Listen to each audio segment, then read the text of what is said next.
You've probably noticed this pattern. High intensity stimulation helps you fall asleep, and then you need stimulation again to function in the morning. That is not a habit. That's dopamine timing. This video is brought to you by my HarperCollins published book, Mind Over Explicit Matter. If you're ready to quit porn and reclaim your life mentally and physically, go over to drtrishleigh.com/book. One of the most powerful drivers of this cycle is high novelty visual stimulation, including internet pornography, which acts as what we call a supernormal stimulus. It produces unusually large dopamine spikes, followed by rapid suppression. That spike and drop pattern trains your brain to use stimulation for two different regulatory jobs. 1, sedation at night. 2, activation in the morning. The brain learns to use stimulation for two different jobs. I'm Dr. Trish Leigh, cognitive neuroscientist, and by the end of this video, you'll understand why explicit matter and explicit stimulation becomes a sleep aid at night and a substitute for baseline motivation in the morning. Let's actually look what this does to sleep architecture. On this graph, you're seeing three patterns across the night: evening, middle of the night, and early morning. The white line represents what healthy sleep should look like. It moves rhythmically: light sleep, then deep sleep, then REM, then back down and cycling again. It's structured, it's sequenced, it completes. Through the night, it helps you to sleep deeply and then wake up refreshed. Now, look at the red line. This is what happens when high-intensity stimulation, including pornography, is used right before bed. You'll notice something immediately: the early spike. Instead of gradually descending into deep sleep, the brain jumps into activation first. The spike represents dopamine firing at the wrong time. And then what happens? A crash. The system drops sharply, not into restoration, but into rapid shutdown. It looks like sleep, but it's not organized sleep. Now let's look at the middle of the night. Instead of smooth cycles, the pattern becomes erratic. REM peaks are unstable. Deep sleep is reduced. The transitions are abrupt. That's missequenced recovery. And here's the most critical part: early morning. Instead of rising naturally out of REM, the system spikes again. That's why you wake up feeling slightly wired, but not restored.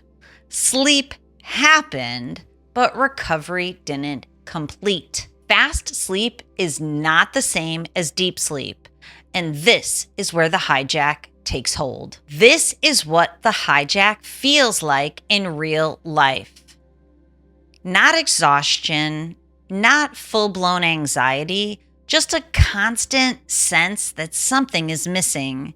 You wake up and immediately want something: stimulation, noise, input, relief.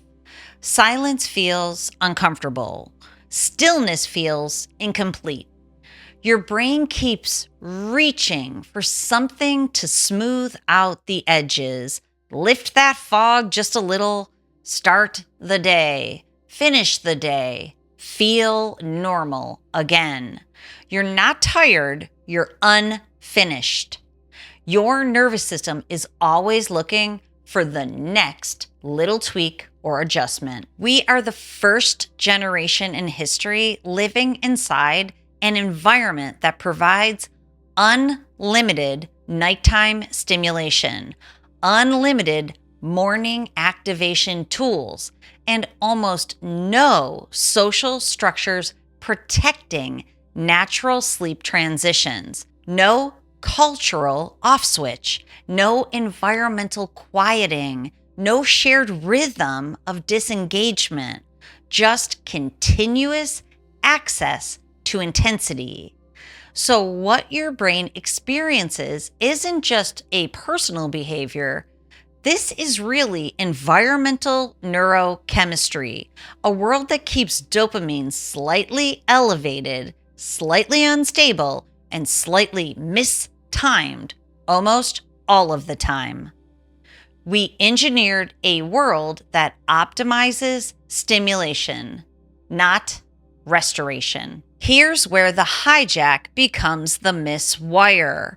The brain tracks outcomes. Stimulation equals shutdown, which becomes unconsciousness. In the morning, stimulation equals function. It learns that stimulation regulates both ends of the day, not sleep, not energy. Stimulation. A nationwide clinical study published in the Journal of Clinical Neurology found this: that stimulating digital media use before bed significantly disrupts sleep quality and sleep timing across all age groups. In other words, stimulation changes how the night unfolds. This isn't preference, it's neurophysiology. This is what we can see in an actual brain map of an actual client of mine. When sleep is repeatedly disrupted by stimulation, the brain doesn't show damage. It shows mistiming between brain states. Instead of smoothly moving through activation at the bottom, transition in the middle, and deep restoration at the top, emotional integration doesn't happen. The rhythms become unstable. That shows up very clearly. First, we see it as elevated beta and high beta activity. You can see that as red at the bottom of this brain map. Beta is the fast-thinking, alert brain. It's what you want when you're problem solving or you're responding to something in your environment. But during rest and sleep, beta should decrease and delta should increase. When stimulation is used to regulate the nervous system, beta stays elevated, red, even when the body is trying to rest. So the brain remains alert, reactive, scanning instead of resetting. This is why people feel wired but tired. It leads to stress and exhaustion. Now, next on the map, you can see that delta is reduced. It is the slow brainwave of deep physical restoration. It's what allows your nervous system to fully downshift and repair. When sleep is fragmented or when sedation replaces natural sleep transitions, delta activity drops. That means the brain never fully restores, even if a person sleeps for hours. This is why people often say, I slept, but I don't really feel recovered. We also see unstable alpha activity. So when we put all of these things together, the pattern becomes very, very clear. The brain is too fast to shut down. It's too slow or in neutral to restore, and it can't get fully into sleep. So sleep happens, but recovery doesn't. And over time, the nervous system begins searching for stimulation at both ends of the spectrum to compensate. That, my friend, is the miswire that we are talking about. It's remarkable to think that we are living in the first time in history and in the first environment with no real off switch. Think about it this way: light on demand, stimulation on demand, relief on demand. The night never fully quiets unless you're intentional. Morning never fully resets. There is no shared rhythm of slowing down. Everything's on all the time. Just continuous access to intensity. And when something becomes normal, we stop questioning it, what it's doing to us. But your brain doesn't run on culture, my friend. It runs on neurobiology, and biology requires restoration cycles, downshift, repair, reset. When those cycles are interrupted night after night, the brain compensates instead of restoring. That's the shift almost nobody notices. We have normalized stimulation and we've completely lost true restoration. And when restoration is lost, sleep becomes sedation. Mornings become recovery attempts. And the nervous system keeps searching for what the night never completed. That's not discipline. That's timing, mistiming. And timing can be retrained. Rewiring is about restoring the brain's natural rhythm. When stimulation is reduced and sleep gradually unfolds, the nervous system begins to regulate itself again, the way it was designed to. Night becomes for restoration, morning becomes for activation. No substitutes are required. 3 core systems reset when the brain returns to its natural rhythm and timing. First, dopamine stabilizes to a healthy baseline, so you don't need artificial stimulation to start the day anymore. Sleep cycles complete, especially REM, so the brain finishes the work that restores energy, emotional balance, and arousal responsiveness. Think arousal function. And the nervous system relearns how to settle gradually, not by shutting down, but by transitioning naturally into deep restoration. The brain didn't break, it learned the wrong timing. The brain begins to recognize when it is out of rhythm, and it wants to correct itself in real time.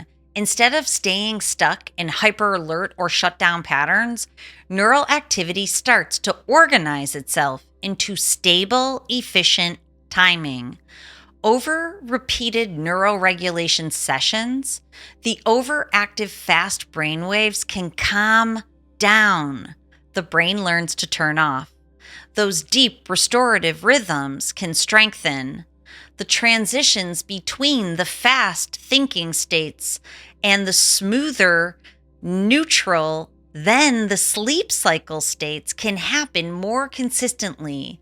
Dopamine regulation can stabilize. The nervous system can finally stop reacting and start regulating. As regulation returns, sleep deepens, mornings stabilize, and effort feels easier because the stimulation is no longer necessary. You can see on this graph, you can see the purple line is delta.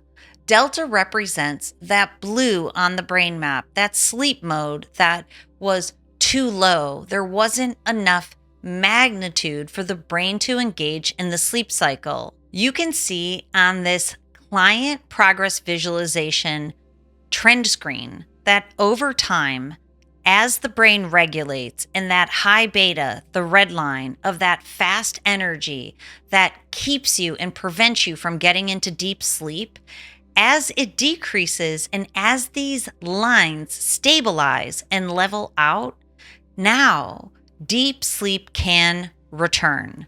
And with it comes more energy in the morning and, of course, healthier arousal function. No more sad. So let's talk about your brain hack strategy for the day to retrain transitions, not using stimulation. Your nervous system does not need more input. Trust me, it needs clean transitions between states. At night, the goal is to not shut down. It's to take a gradual descent from wakefulness to sleep. Lower the lights about 60 or 90 minutes before bed. Trust me, you will love it. Remove the high dopamine input, screens, novelty, intensity, drama, violence, hypersexuality. Follow the same wind down routine every night. What you're doing is sending the signal to your nervous system that activation for the day is ending, the day is over. Restoration and relaxation and rest is beginning. In the morning, don't shock your system, your nervous system awake. Let the activation rise naturally. Sit up. Expose your eyes to light, preferably natural sunlight. Move your body before you reach for your screen. Give it at least 30 minutes. Let alertness build before consuming stimulation. This sends an important signal to your brain.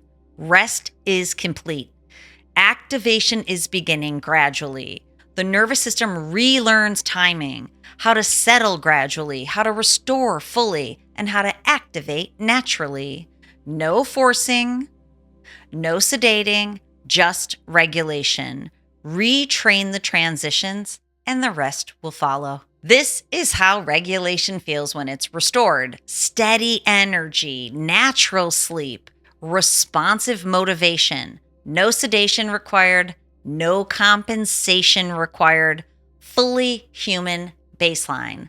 That's what I call being supernormal. Okay, if this pattern feels all too familiar to you, your brain map will show exactly where it lives. This isn't guesswork, it's precision. So please go to drtrishleigh.com, book your brain map, and let's retrain the cycle. Nothing added, everything restored. Please remember to control your brain, or in fact, it will control you. I'll see you next time.